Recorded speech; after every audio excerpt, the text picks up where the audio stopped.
Hey,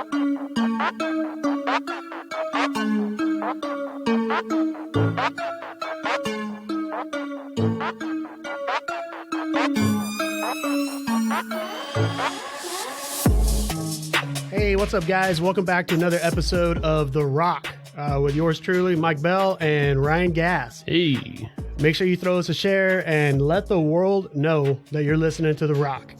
You can find us on all social media. That's Facebook, Instagram, MeWe, everything by searching hashtag The ROC. That's ROC, no K's allowed, The ROC.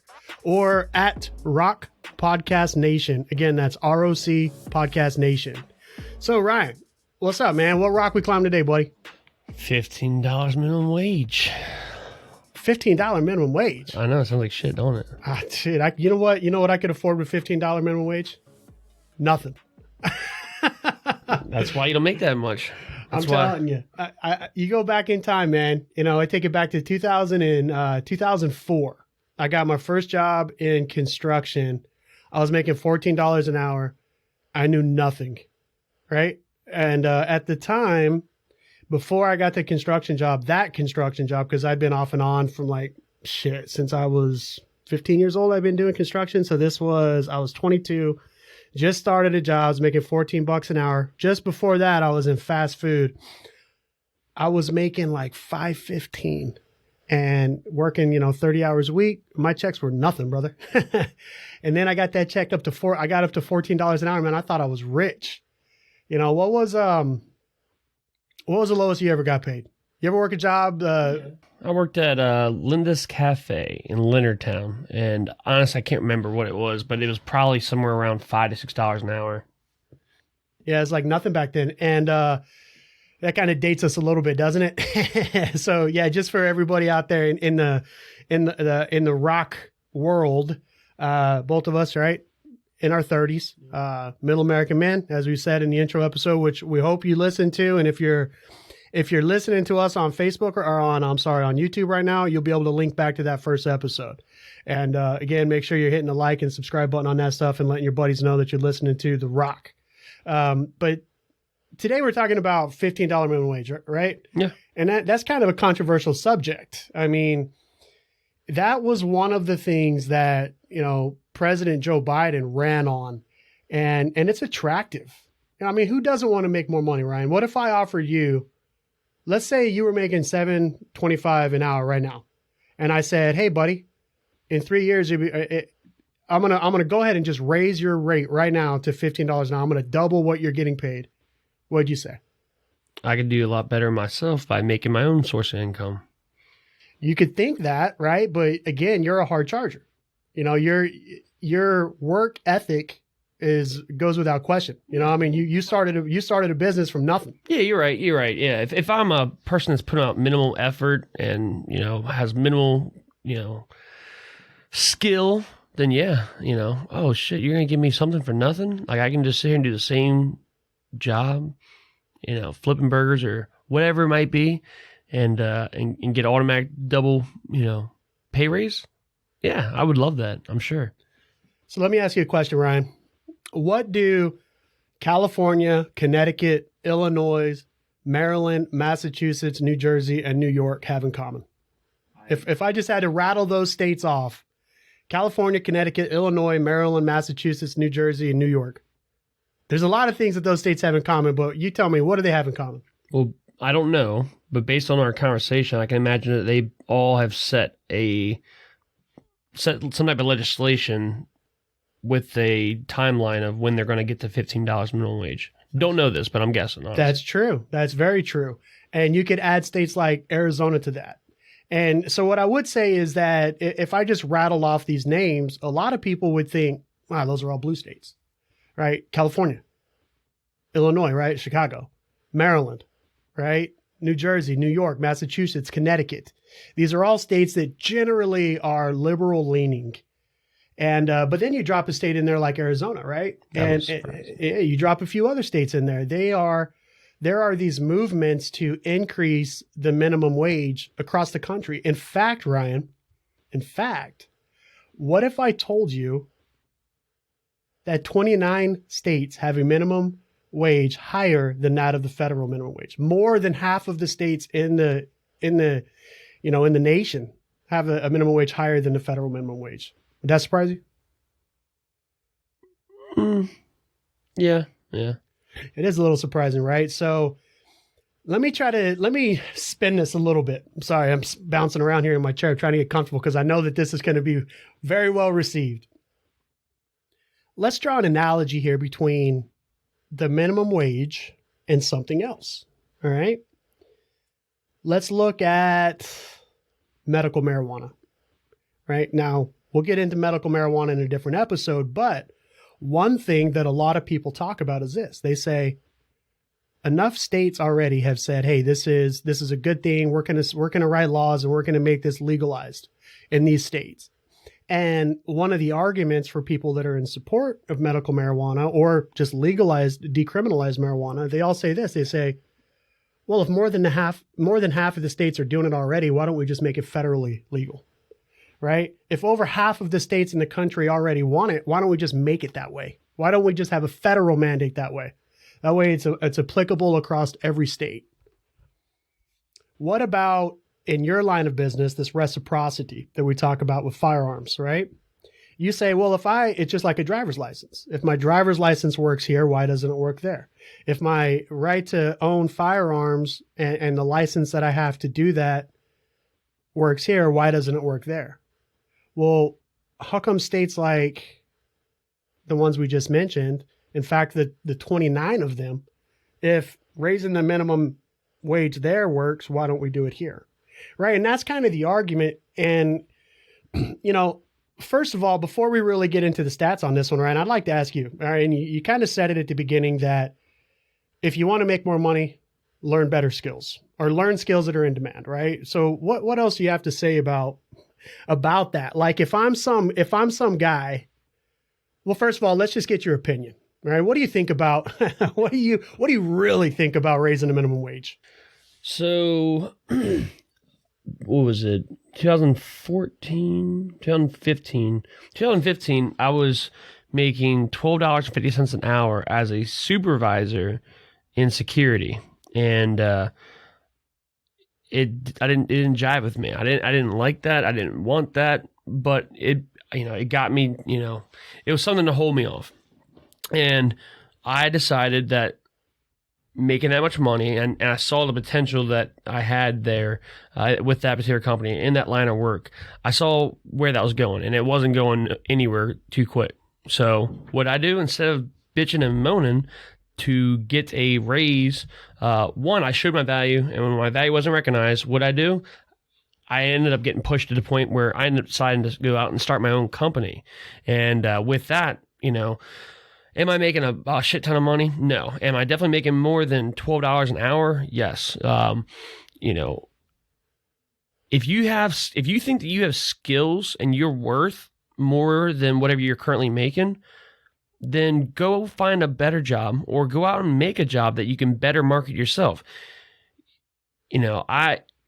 It's just so frustrating, when people work for me, and just so you know too, nobody that works for me makes less than $15 an hour.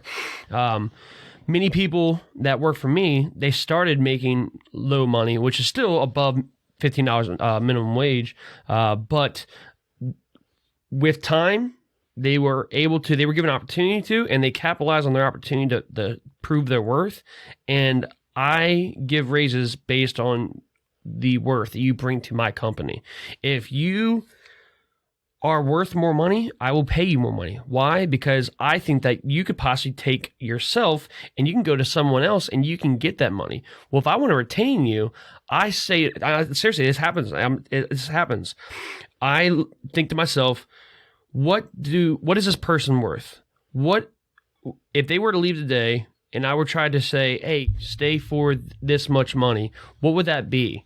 So long story short, if you want more money, again, maybe different business owners think differently than me, but it's cheaper for me to pay that person more money if they're bringing that appropriate value to my business than it is for me to go to every 6 months that person leaves and I got to find a new person, train them up and this and that.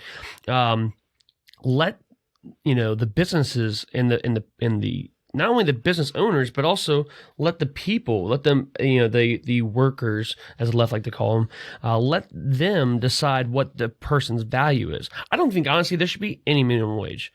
If you want to accept $1 an hour, then you should have that freedom. And if a business wants to pay you $1 an hour, they should have that freedom. If I would never, if they get rid of minimum wage, it will not affect the way that I pay my employees. I don't see that happening.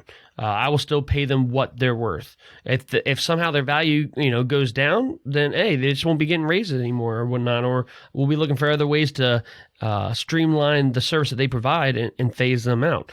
But I don't see that happen. I don't see that changing just because they raise or even eliminate the minimum wage. So that's real easy for you to say because you're a good guy. All right. But if you look back in time to when, well, first of all, let's paint a little bit of a picture here. Everybody's against the unions now. But if you go back in time, whenever you were 6 years old, 7 years old, working in the coal mines or working in, Henry Ford, working in his factories or doing any of that shit, the unions came to save you, brother, right? To take you out of these crazy working environments and do all this other stuff. And they started having fair labor laws, right? And part of that moved us into where we are today.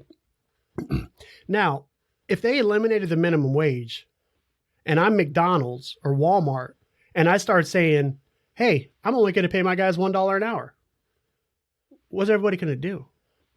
Right? What's everybody going to do? Where the hell are they going to go? So here's the thing. You could choose to pay people less money. And then what? And then you got a welfare state. Then you got a whole bunch of people that are laid off.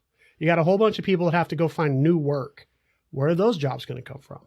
Right? And it's real easy to sit up on, I guarantee you more than half the people that are arguing, let me put it this way. I would argue that nobody on minimum wage or less than a very small percentage of people on minimum wage are happy with what they're getting paid, right? Everybody that's saying don't raise the minimum wage, there's two categories here. One of them is either a business person that owns a small business and is worried about having to shelter some of those costs, or they are making way more than minimum wage and it doesn't affect them, right? So here's the thing, man. Whenever minimum wage was created, and we keep using that term minimum as if that's the lowest amount, but whenever in its inception, it was designed to be a livable wage. You could go back in time and find the policy when it was stood up, right? Even the president that stood it up was saying, hey, this is a livable wage. This is the minimum set of dollars that we should be paying anybody that's working this hard to be able to provide for themselves. Honestly, though, I think that's just their use of words to be able to get what they want to accomplish. It's like nowadays, it's just, I think it's, you think it's political posturing? It's all political bullshit. Just like assault weapons. That's not an actual thing in the gun world. Assault weapons is not a thing. That is a political term. What assault weapon is dictated by the politicians of that jurisdiction. Same thing with a living wage. It is dictated by the politicians and the activists in that area. So let me tell another story here. So in 2008, so I mentioned in 2004, I was making $14 an hour. Right. And I got a few raises between then and 2008. And in 2008, I think I was making like 17 or $18 an hour as a carpenter. And the housing market crashed. Right. The unsustainable mortgage bubble burst. And what happened was a lot of people lost money out of their retirement. People weren't buying houses anymore because they weren't buying against a mortgage. So nobody was buying houses, nobody was building houses. And in the finished carpentry trade that I was in, installing kitchen cabinets, nobody was going to buy a house full of new cabinets for $50,000 when they just lost a third of their 401k. So what happened to your boy here? I got laid off along with hundreds of thousands of other people in the United States. We all kind of got laid off around that time. And in this economy, that was my trade. All right. I was a badass. And what did I have to do, right? So at that time, I ended up moving back out with my family out to Arizona, thinking that it would be more insulated, that, living in that area out there, it was rural. So I'm thinking, okay, a lot of people out here, it's supported by agriculture. I'll be able to build houses out here. Well, it hit there as well. So now I'm sitting here on my ass, not being able to provide for myself with a fat skill, a skill that I thought was in demand. But I couldn't find work. So guess what I did, Ryan? I went and got a job at Sonic Drive-In. At that point, I was like a 26-year-old man with 2 kids and a wife. And I had skills. I had somewhat of an education. And the only job I could find at that time was working fast food, man. And I got a job. I was working minimum wage, wasn't making shit.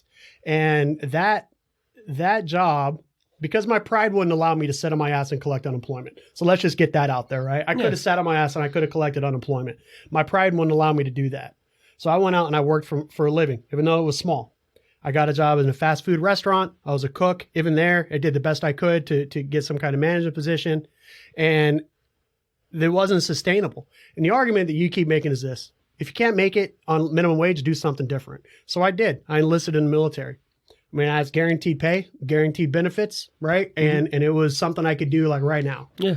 A lot of people enlist because they have a burning desire to serve their country. I enlisted because I was fucking broke, right? And I needed to do something. Yeah. And that began my military career. And but one thing I noticed there was this: I was a grown man with kids with skills. There were other grown adults with kids with skills working in that restaurant. It wasn't high schoolers. It wasn't college students. It wasn't the elderly who didn't save well enough and have to work in their senior years. Yeah. It was people. Yeah. Right? It was people that struggled. One other thing here. You know what? And I'm not too proud to admit this. When I was working at fast food, I didn't make enough money to take care of my family. So who did I lean on? Leaned on the government, brother. I got food stamps. I got state aid. So if you take the value of the state aid that I was getting and you add that on top of the minimum wage that I was making, I made just enough to get by. Yeah. Not taking away from your situation at all, but do you think that people should be paid for a job based on their life outside the job? If you have a wife and kids, should you be paid more? No. So then you got to consider just the value of the job itself. You know, I get your situation and stuff, but that has the fact that you have wife or kids and stuff shouldn't play a part into why someone should be paid a certain amount. They shouldn't. You shouldn't have to. It's a wage to pay you and compensate you for the work that you do, not to help anyone have a certain life because they have wife or kids or anything like that. No one should, hey, I know you only pay, say $10 an hour, but hey, I heard you have a wife and kids, so you actually get the $15 minimum wage and stuff because of that. It should be a conversation simply on the job done, not things that you need to pay for outside of the work. Does that make sense? Yeah, it does, and that's an interesting perspective. So let's assume that there is some bill that's put out to increase the minimum wage. What if there was language written in there where it was prorated based on your dependencies? Because here's my biggest... Well, that's incentivizing people to go out and just make babies. It is, but so is a welfare state. Exactly. I disagree with that. You have entire communities that I hope to get to in another episode, Ryan. You have entire communities of generations of people that have completely been subsidized by the government. They have Section 8 housing. You have single women that aren't getting married because now they get a check for their welfare, they get a check for their food stamps, they get a check for the babysitter, right? They have checks for everything. Plus they got their Obama phone, right? So they don't have to pay bills. They don't have to pay for food. They don't have to pay for their phone. The buildings that they're in have internet and cable and all that other shit. And we've bred that into them, right? Into those people that are so willing to take advantage and live off of the system. Yeah. Right. And this isn't that. Okay. The two are not, connected. My biggest problem with the way that the minimum wage is this, man. We as taxpayers are subsidizing somebody else's lifestyle. Yeah. Right? I wanted to say this about working at the fast food joint, all right?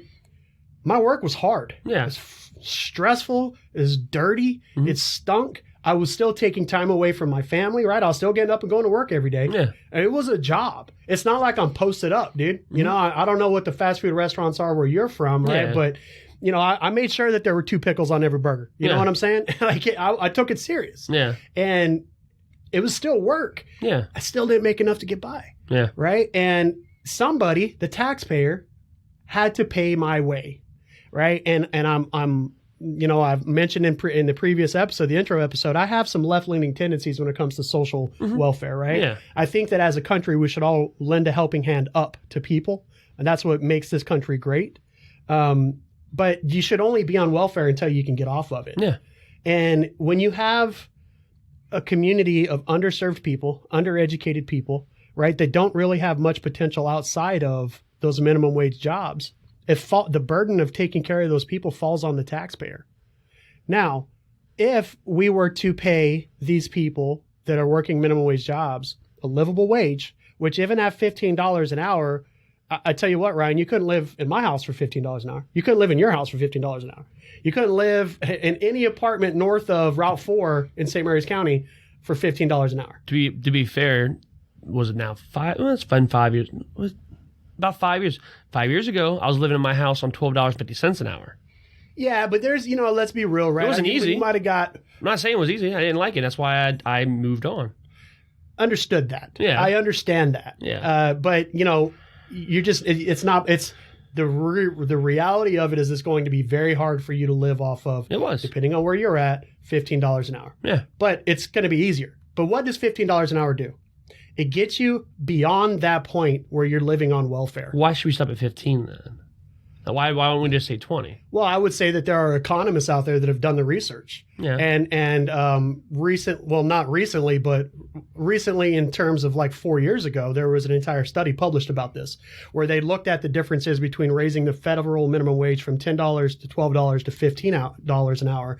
And it looked at the trends were projected to see by 2025, the year 2025, how many people would it elevate outside of that 10th percentile into that 25th percentile of society? And the numbers were pretty good. But there's also a correlation between the amount of people that leave poverty and then the resultant unemployment, because not every company can afford to pay people that much money. Yeah. And I recently got into an argument on one of your Facebook pages, one of your comment threads there with some people about this. And if you're listening, we'd like to hear what you have to say about that. So make sure you head over to ROC Podcast Nation on all social media and leave us some comments there. But one of the things I saw was people were just adamant that if I pay a McDonald's worker $15 an hour, my burger's going to cost more. Well, somebody has to eat that cost, but here's the thing. People will only pay what they think something is worth. And somebody said, oh, before you know it, burgers are going to cost $20 an hour. And I'm sitting there shaking my head thinking, who the hell's going to pay $20 for a burger? I'm not. So what it does is it forces companies to become more innovative, and it forces companies to find that bottom line through efficiency and innovation to create a product that can bear the cost of what the market is willing to pay. Yes. And how they're going to do that is not by having more employees. They're going to be cutting back or stop making more jobs because they've got machines that do it now, like the checkout line at Walmart. Walmart may or may not be cutting back jobs, but they're not creating more jobs because they're finding other ways around it. If they were to make, again, $15 minimum wage is not going to affect me because all my guys make more than that. But if let's just say they were to, go crazy and say 20 or even $25 an hour minimum wage, which is crazy in my book, but honestly, that's not unrealistic that they might eventually achieve that in the next, I'd say even 5 years. But if they were to do that, how that's going to affect me is I'm not going to fire my people, but I'll find more effective ways to use them and have more automation built into my business. That's just how it's going to be. And so instead of, in the past year, I've hired, even during this Corona bullshit, I've been able to hire 4 people during this past year. If they make the whole, $20 or $25 an hour minimum wage, instead of making 4 new jobs additional each year, I'm going to maybe stay at, whatever I'm at that point. Right now it's 4 employees. I'm going to stay at 4 employees, 5 employees. I'm going to, instead of making 10 jobs, I'm going to, hey, shit, we'll find ways to make do with less employees so I don't have to, have that huge bottom line. Well, that's true. But also it speaks to, well, first of all, let's get one thing straight. I'm a fiscal conservative, right? I don't want the government taking my tax money. Yeah. That's the bottom line. The money that I make based on the skill set that I possess nets me a certain amount of money. I want that money. I don't want the government to take it. Yeah. And when they take it in the form of taxes to subsidize the lower class, that pisses me off. Yeah. So how can we improve that? Now, there's no way it would cost so much more money, I think, to set up training schools and pay for education to get people lifted out of that poverty state and get them into a credible or a profession that's going to pay them enough to sustain themselves, right? That's going to cost a shit ton of money. And that starts from building the community from within. That's a different episode, Yeah. right? I think, and again, I support capitalists. That's what has made the United States the great innovators that we are. But I'll tell you what Ronald McDonald doesn't want to do. Ronald McDonald doesn't want to cut his bottom line. Ronald McDonald doesn't want to cut his profit. Ronald McDonald still wants to make $100 million a year. Yeah. Right? Now, if it came down, let me ask you this, Ryan. I don't know how much money you make a year, whatever, what salary you pay yourself and how much profit you put aside into your company to sustain it. But is there an argument to be made here that let's assume that you paid your guys $7.25 or $7.75 an hour. And somebody came and said, Ryan, you got to pay your guys $15 an hour now. That's going to come out of your profit. That's what's going to scare you. So you would rather the state subsidize these low income people than have it come out of your profit. And I think that is what scares corporations, right? They're not talking about, let me try to rephrase this, okay? If I am so used to making $100,000 a year profit that I have to peel some of that off so that I could pay people extra money, instead of losing a profit, I would rather lose the people. And I think that there is some portion of greed attached to these business owners, for lack of a better term, right? That they're unwilling to help lift the economy, to help lift people up. Now they pat themselves on the back and they say, we're job creators. Look, I'm already helping the economy. I created 4 new jobs last year, like yourself. Yeah. All right. But at the end of the day, Walmart doesn't want to lose their bottom line. Like you said, Walmart doesn't want to lose their $100 billion of profit every year. Yeah. Right. So when states such as the 29 that I mentioned earlier start raising their minimum wage, what do we see happen? We see a loss of jobs at Walmart. We see all self-checkout lines, right? We see fewer people doing more work because again, these large corporations, they're not going to lose their bottom line. They'd rather lose the people. Well, it sounds like is the government should start a agency that just sells these different products, so they can hire these people and they can spend them at this minimum wage and just let the government control it all. Honestly, that sounds like we're on that. That sounds like the path that some are trying to steer us towards. Is that far off? No, one could make that argument. Yeah. I mean, we can either force Walmart to do it, or we can just let the U.S. government do it. Well, it doesn't seem like the government is in a position to force any private company to do anything. Not yet. See recent Facebook and social media censoring of the president of the United States. Yeah. Right? It seems like private industry can get away with whatever the hell they want. But what I would say is this, man. Again, I'm not an economist and I don't have all the answers. My observations as a middle-class tax-paying American are these. I'm tired of subsidizing the low income. Can we push that burden onto the enterprise people and have them start paying a livable wage to their employees so that they can get off of welfare? How do we make that happen? What does that picture look like, Ryan? Honestly, I don't know. I don't have the answers to everything. I really don't know. Honestly, I don't think that we, the taxpayers, should subsidize people's lifestyles. I also don't think that we, and I'm in both groups. I'm a taxpayer and I'm a business owner. I don't think that taxpayers should have to subsidize other people's lifestyles, and I don't think that business owners should either. Too. We're just shifting the responsibility from everybody to everyone in this other class. I'm definitely, while I'm a business owner, I'm definitely not on the level of Walmart. Do I have profits? Yeah. Is it big at all? No. Again, if I had to double my employees' pay, not that that's being considered, but if I had to double my employees' pay, would that affect my profit? Yes, and my profit is literally just my paycheck. My paycheck right now is determined by, how I can market my service and how I can make it more cost effective. And yeah, I mean, like, this is actually the first year I've started to kind of pay myself a little bit. Before this year, how I've done everything more or less, first off, is roll all the profits back into the company so I can further expand the company. Two, when I did pay myself, it was literally along the lines of this. I get a text from the wife saying, hey, our account's down to whatever amount. We got this about to come out. I need this much in the account. And I would transfer whatever we needed, not what we liked, what we needed over. My living wage the first year in business was $12,000 the first year. Maybe I think I'm just going roughly off the top of my head. I think maybe 16 the second year.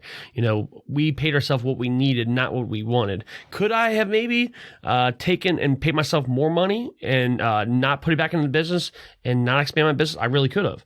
But I chose to make that sacrifice, still making shit money and putting it right back in the company for the long term. I was looking for the bigger picture, hoping that PTP, my company, will be around 10, 15, 20, 30 years from now.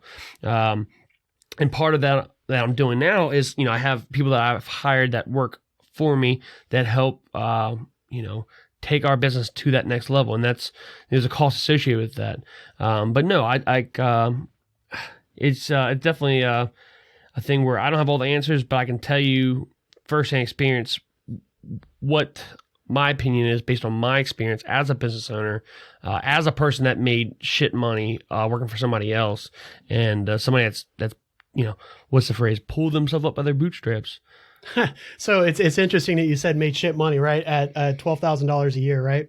So if you make minimum wage of $7.25 an hour, you work 40 hours a week, that's $15,000 a year. So your first 2 years in business, you barely made minimum wage. Yeah. Right. And you were out there working your ass off. My first 2 years in business, I made less, based on what you just said, I made less money than I did at the job before I left and made my own company. So I literally took a step down to get a step up. Yeah, and I made that for myself. A lot of companies do similar stuff, right? They don't pay themselves, and it's kind of shady.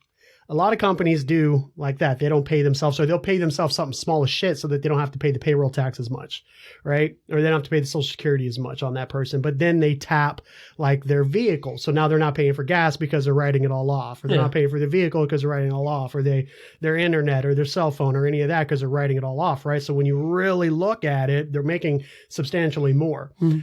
I would like to think that you probably did something similar. You did gas, you were writing it off. Your cell phones, you were writing it off. All that other stuff. Oh, yeah, right? There's definitely some of that in there. So although you were only making whatever, minimum wage, shit money, like you said, you're probably making a lot more than that. But I want to take it back to this.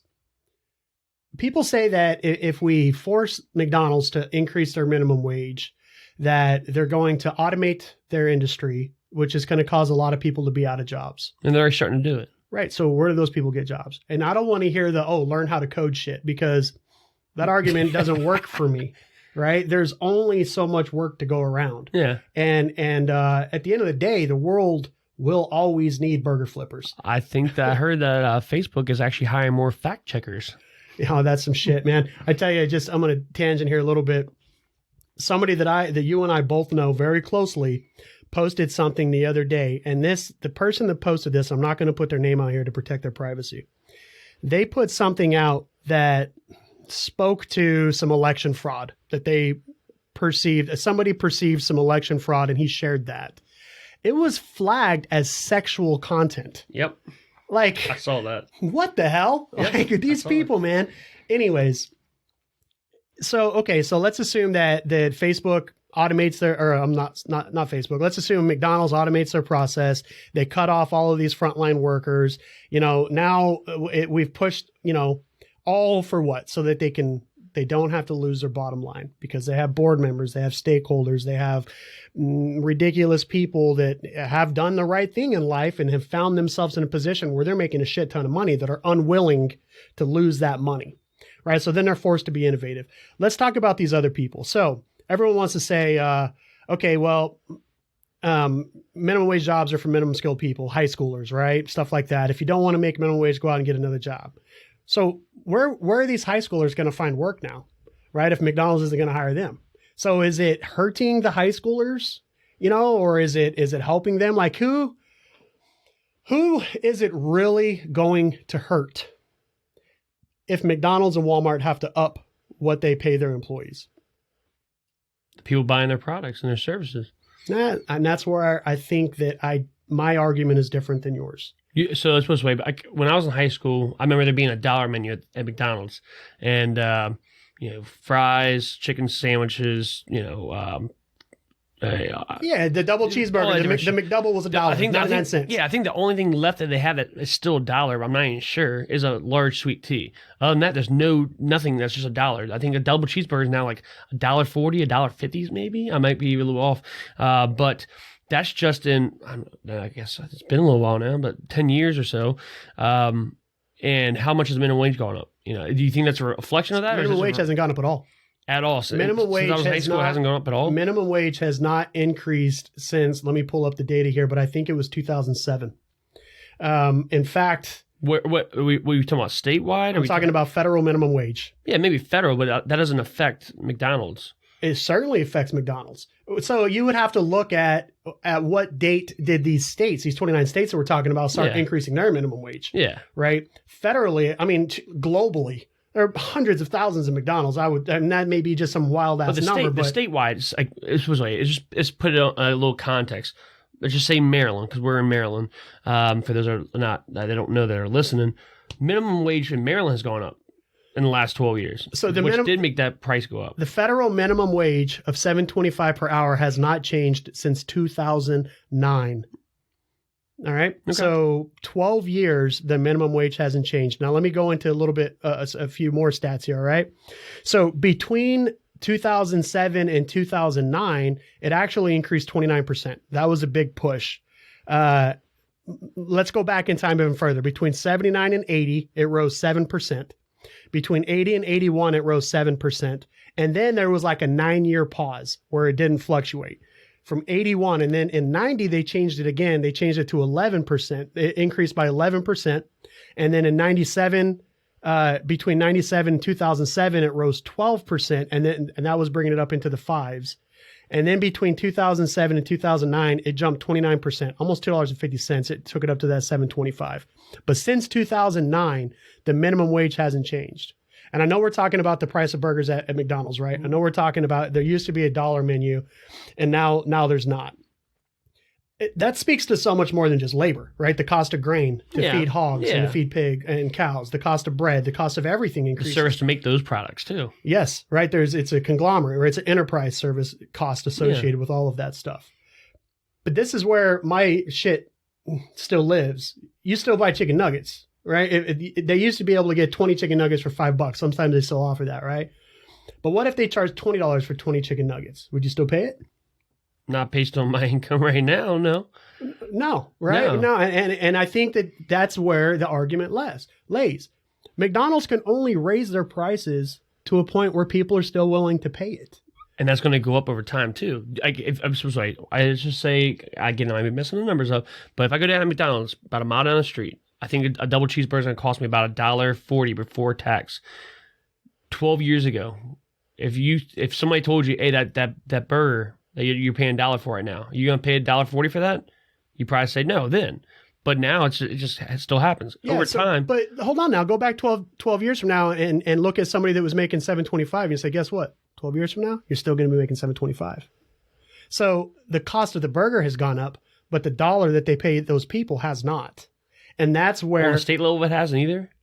Well, I will tell you in 29 states it has. Yeah. But that's 21 states it hasn't. Yeah. Right? And some of these states have only recently started to increase their minimum wage. Mm-hmm. So let's just take a state that hasn't. Yeah. All right. And let's say 12 years ago, you go to McDonald's, the burger costs $1. The guy behind the counter is making $7.25. I bet you their burgers might be less than Maryland, though.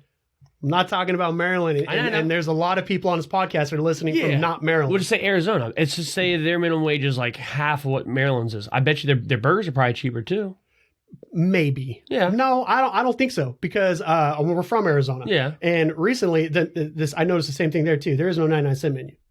But again, it's a global cost that has to be associated with it, Yeah. right? But the matter here is this.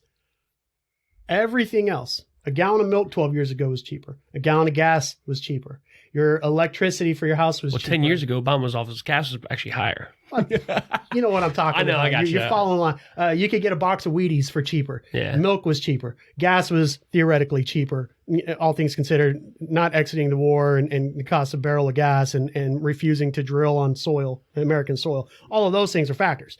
But at the end of the day, the cost of burgers have gone up, but the pay that you're paying the guy behind the counter hasn't.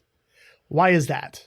And I think the root of the argument here, Ryan, is that the left-leaning people, and including myself on this a little bit, I think that we need to pull back some of those old strings from like the early 1900s and say there needs to be a fair rate that these people are being paid, right? You have people at the top that are making hundreds of billions of dollars a year. And at the end of the day, it's costing the American taxpayer, guess what? Hundreds of billions of dollars a year to subsidize these people. In fact, I have a stat here I want to share with you. All right, give me 1 second. Do you know that in New Mexico, basically 22% of the population is on food stamps, right? That's over 450,000 people. And for a cost, and again, you have to think that food stamps are tax-free. When you go and you buy something, you don't pay taxes when you're using food stamps. In New Mexico alone, the taxpayer, because we're the one who pays for food stamps, paid $619 million alone per year. Let's look at a different state, Louisiana. They have 17.2% of the population is on food stamps. Their bill for the taxpayer is $1.295 billion a year that we're paying in taxes. Go to Alabama, $1.083 billion. Go to Oregon, $882 million. Go to Illinois, $2.700,949,000. These are all dollars that the taxpayer is paying because people on minimum wage, and again here, this I don't want the stat mongers coming and beating me up for this. Sure, some of these people may be on Social Security disability and getting food stamps, but there's a percentage. In fact, I would argue a large percentage of these people that are making minimum wage, that are getting food stamps, right? So when can we shift these costs? Look at this, New York, $4,448,544,000 to food stamp recipients. And I could go on and on and on and on and on. Do you happen to know off the top of your head, like based on what your research has, like what state has the highest minimum wage right now, currently? Well, I know that Seattle, I think, has already, because cities are also doing this, right? And I think Seattle is paying $15 an hour. And in some states, they're doing the tiered approach, like Arizona, for instance, is tiering theirs up from, like $1 a year for so many years, that by 2025, it will be $15 an hour. And for those of you that aren't paying attention to the news, the federal proposition is to increase the minimum wage slowly until 2025, where that minimum wage will be $15 an hour. But what's shocking to me, Ryan, is that if you look, 1979, 1980, 1981, the minimum wage was all raised by around 7% a year.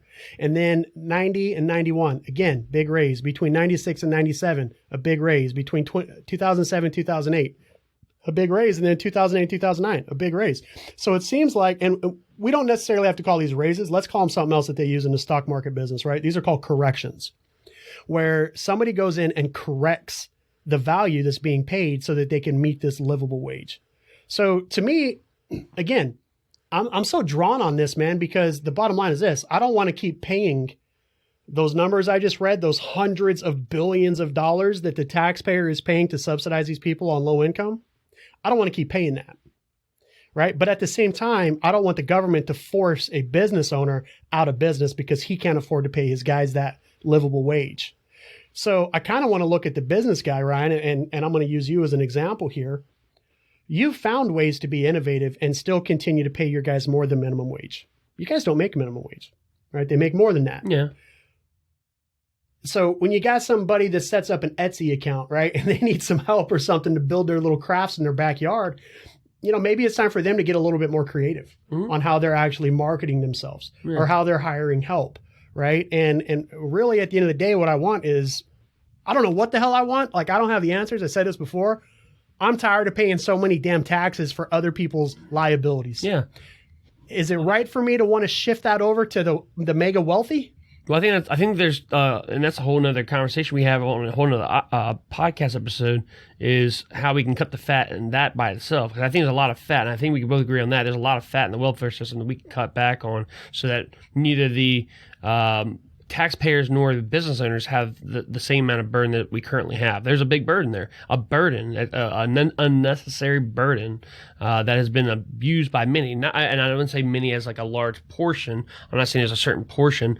What portion there is, I don't know. But I think most people, regardless of right, left, middle, I think we can all agree there's definitely fat in the welfare system that needs to be cut down in fraud. No, you're absolutely right. And part of that goes to... There's always going to be people that skirt the system. Mm-hmm. You're never going to get 100% efficiency. Right.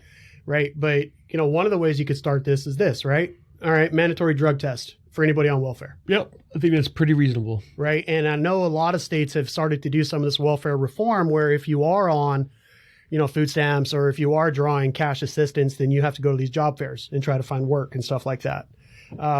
But those are the onesie twosies, man. It boils down to these freaking communities. And, just to put this out there on the airwaves, I'm not racist. I'm not a bigot. I'm not a sexist. Yeah. I'm not a homophobe. I'm none of those things. Yeah. I am about as far left as you can get when it comes to people's personal rights and privileges and equality. Mm-hmm. Okay.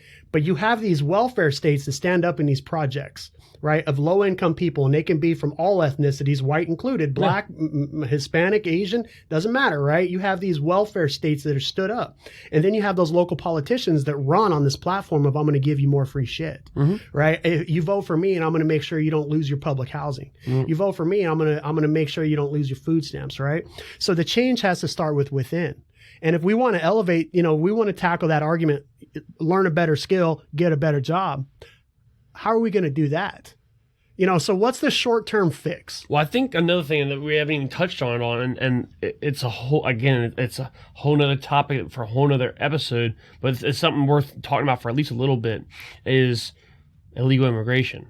And that the part that it plays in the minimum wage and the if you have a unlimited source of illegal immigrants, not legal, there's differential, and like sometimes people don't. They just say immigrants or whatnot. No, there is a difference between a legal immigrant and an illegal immigrant. When you have an unlimited source of labor, literally just pouring into our country,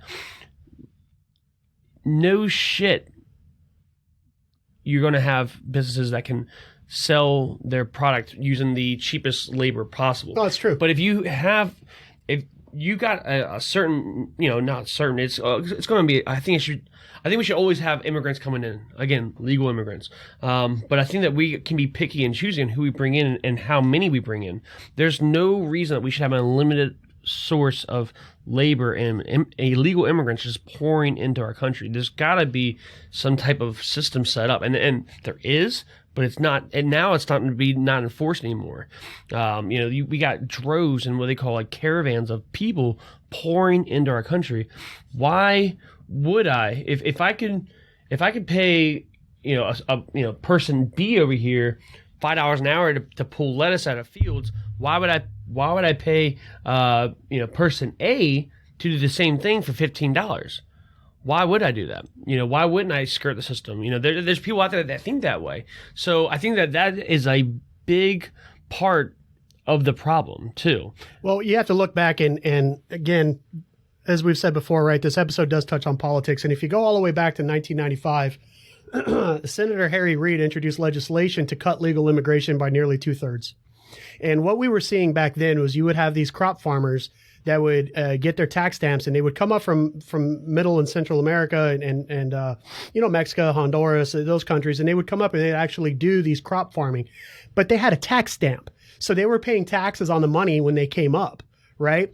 And ironically, President Bill Clinton in his 1995 State of the Union said, all Americans are rightly disturbed by the large numbers of illegal aliens entering our country. So he completely, and that's a quote, he completely changed the immigration reform, right? And in doing so, he made it much more prohibitive for these croppers, these guys that would come up seasonally and do this work, to actually do it. And so that's when we started to see a much larger influx, ironically, a much larger influx on illegal immigration. And in doing so, we lost a large portion of our dollars, right? And when these farmers couldn't afford to pay, because look, I'm going to put it out there. I grew up in the southeast of Arizona, right? In the southwest of this country, right outside of Mexico. I was a couple hours north of Mexico. There's a lot of migrants that came up, a lot of illegal and legal migrants. And I never met a white person crew, drywall crew, that could hang and finish sheetrock as fast as a group of Mexicans could. And they may not all have been Mexican, so I'm going to use the term Hispanic here, okay? Yeah. But in our proximity, they were most likely all Mexicans. Yeah. And whenever, you couldn't hire those people anymore because of the immigration bills, these companies, these drywall companies and these other companies, they went out of business because these white guys, these white kids, spoiled, spoon in their mouth, guess what they didn't want to do? They didn't want to go out there and pick tomatoes. They didn't want to go out there and pick cotton. They didn't want to go out there and harvest peach orchards in Florida. They didn't want to do it. So you had these huge farmers they're thinking, shit, I just lost this money. I just lost all this money because I used to be able to hire these migrants up here at a migrant wage. They've outlawed this migrant capability. So now I have to pay these white guys, and these white guys don't want to do this dirty work. They all think that because they went to college and got a pottery degree that they're entitled to make all this money, right? Which speaks to something else. But so now what are we going to do? Now they start looking for the illegal immigrants, right? And it's just a whole shit show, man. And now that I'm talking about it, it's like that's another thing that the Democrats did that just fucked up this entire system. It's like you just keep meddling and meddling and meddling and meddling. Yeah. And for up until that point, for 22 years, the Democrats did such a great job on looking out for the migrants in this country and encouraging legal migration and encouraging people that had a unique skill to come to the United States and be profitable. And then it was in 1995 under Bill Clinton's administration that Senator Harry Reid championed this bill to kill that. And it's disgusting, and I could keep going, but the bottom line, let's tie this back in. Okay. We're talking about the $15 minimum wage, not illegal immigration. Yeah. Yeah. I don't know who the hell has to pay for it, man, but I am tired of my tax dollars going to pay for these guys. So another argument here is this. So if McDonald's decides and Walmart decides not to pay the $15 minimum wage, what are they going to do? They're going to start firing people, laying people off, right? So now we have another burden. Now we have an increased unemployment rate. And then we have unemployment benefits that we have to pay. The difference here is that a portion of those unemployment benefits have already been paid by that organization. Much less unemployment comes from the taxpayer than the welfare system does. And, if we can't, it's a mess. So again, for anybody out there in the audience that's listening to this right now, if you have a good take on this, or if you are in economics or finance or anything like that, and you want to share your knowledge with us and help us get this information out to the ROC listeners, let us know. Send us an email. The email will be down in the show notes. Reach out to us on social media, and you can find us everywhere at ROC Podcast Nation. Ryan, this is what I don't want to do, man. I don't want your guys to go. I don't want you to have to fire your guys, right? And I don't want your guys to leave you because you can't afford to pay them a livable wage. And one thing that we haven't talked about here is this. You said that you paid your lowest paid employees right now are making $15 an hour. They do good work. You trust them with the face of your company. They engage with your customers. They are essentially the face of your company, right? When you're not there. Mm-hmm. How do you think they would feel if Johnny Burger Flipper down the street was making just as much money as them? I'm glad. I was just thinking about that shit. Seriously, that I don't know how that would go. Honestly, like I would, the human being in me, I would feel bad that now my person was making decent, not great money, but decent money. Now they are literally making minimum wage. Do I take more money and give them more money simply because Bobby down here flipping burgers makes the same amount of money, or do I let them be, continually devalued by the U.S. government?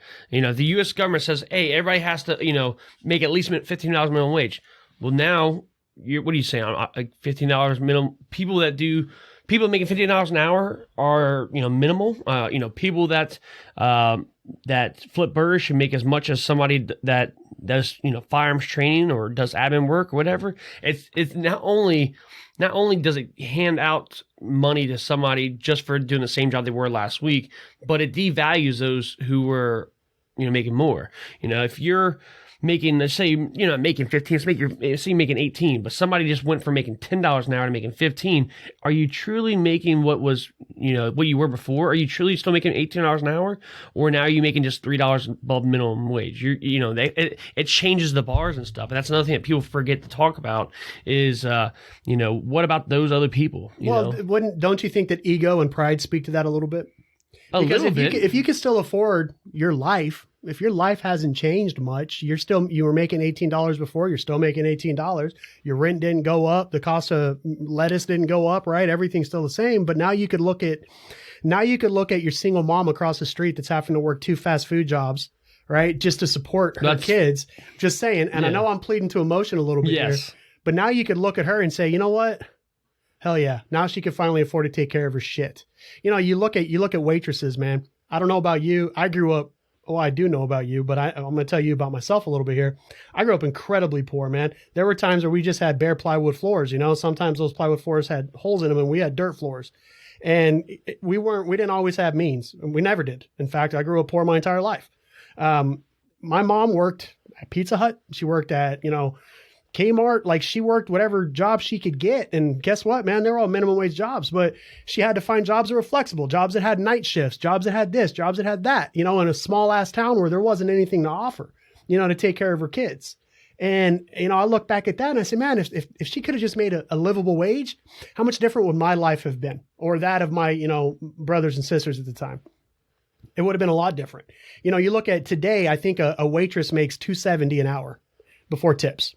So, think about that next time, you walk into a busy bar or a busy restaurant and there's 30 tables and they're all full and you got one, woman running around about to pull her hair out. Yeah, maybe she was a little slow filling up your coffee, but buddy, dude, you got to tip her, man, because she's making $2.70 an hour, and it's real easy for us to hold our money, and like wave it around like, dance monkey, or you don't get a tip. It's like, come on, man. You don't know what her situation's like. You don't think that if she could go to college and get a better job and do something, she would. But where the hell is she going to pay for daycare at, bub? So she can go to college. Oh yeah, trust me, I get it. People are doing that, right? Yeah. People are doing that. But not everybody has the same resiliency. Not everybody has the same grit or the gumption to make it happen. That's the social problem. And that's what I think that, I don't know if raising the minimum wage to $15 an hour or not could help that, but I think it could. I think it can make some level of difference, because you're not just looking at that single mom. Because, dude, take the freaking high school student out of the conversation, right? High school kids don't even freaking work anymore. Yeah. You know what I'm saying? They're all too busy fucking Snapchatting and playing, whatever the hell game, Fortnite or whatever the hell it is, Kids aren't doing that. There's a decline in the trades. Every kid wants to go to college now, right? Nobody wants to go swing a hammer. It's just that. Let's just take the high school kid out of the equation. Look at that single mom, right? Or let's look at that not necessarily a single mom, but two parents that just didn't make ends meet in high school, made some mistakes. Now they're in their 20s or something. They're trying to figure it out. They got a couple of kids at home. They're both working at, 7-Eleven and McDonald's. It perpetuates, right? And then you find yourself depressed. And then you start leading, if you look at the alcoholic and drug addicted rates among the lower class, man, it speaks to something, right? How can we help lift them out?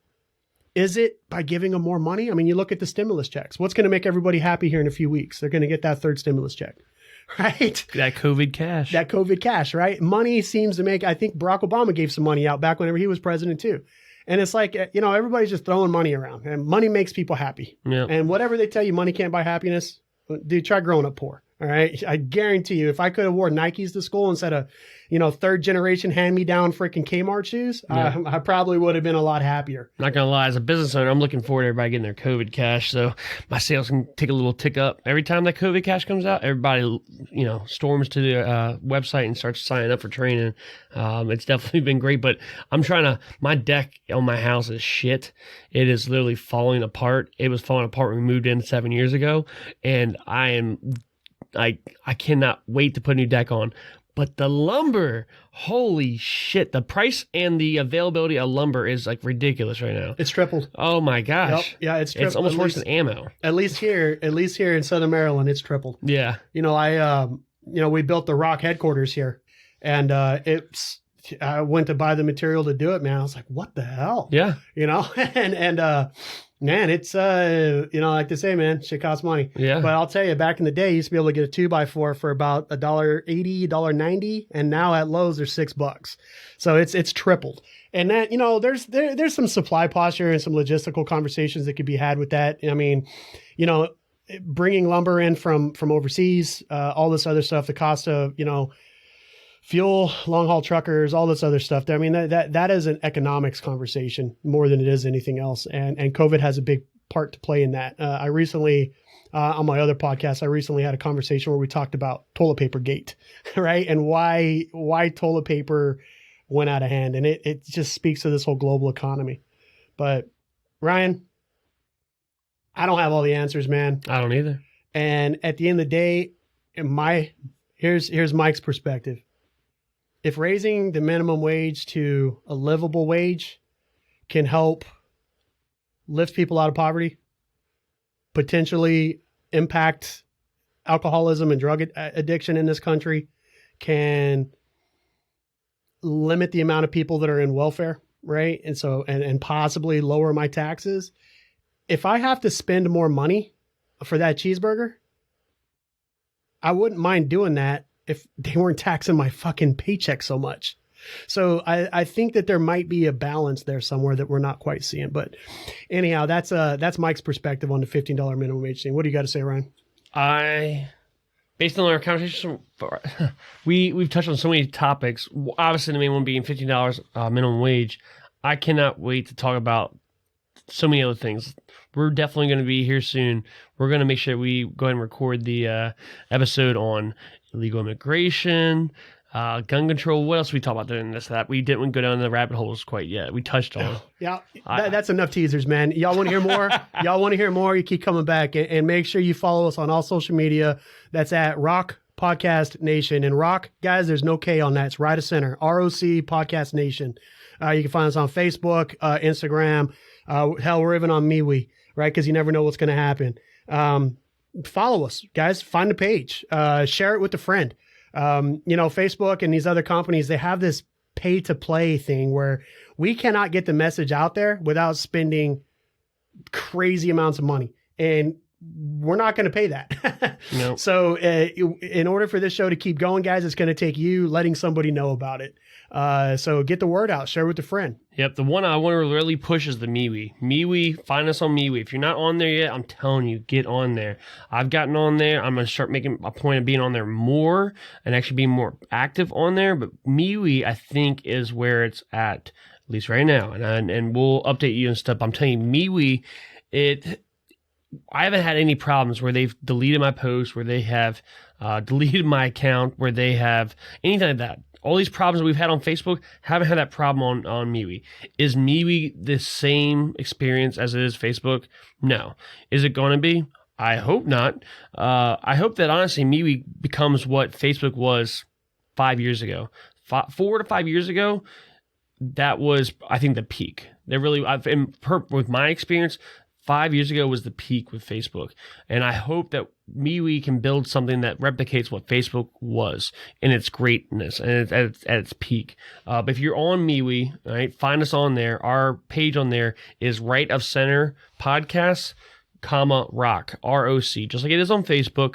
And also you can find me on there, Ryan R. Gass, and follow the pages, and we will post more updates on there. When it comes to Right of Center Podcast, The ROC, I'm going to make sure that I'm posting at least once daily on the MeWe, and I'm going to be posing questions on there. I'm going to be posing questions that we're going to be talking about on the podcast coming up. And, it's kind of a way to get the conversation started, but it's also honestly to get, my juices flowing and kind of open my mind a little bit. If you have a different point of view than what I'm presenting on there, hey, put it out there. That's what it's all about. I need some good ammunition in my pocket to be able to talk to Mikey about, because he definitely comes with a lot more of an intellectual conversation when we're on here. I just try to keep it interesting, and we're not going to talk about it today, Ryan, but didn't they just like completely censor a social media platform? Yeah. All right, but we'll talk about it in another episode. All right, Yep. that's the social media censoring episode. That'll be coming up soon, guys. So, like Ryan said, follow us on all the social. You'll be able to find that down in the show notes. If you're not reading the show notes of the episode, make sure you are, because there's a lot of good information down there. Download MeWe. It is spelled MEWE. And download that, make an account, find us on their Right of Center podcast, ROC. All right, guys, with that, we're out. All right.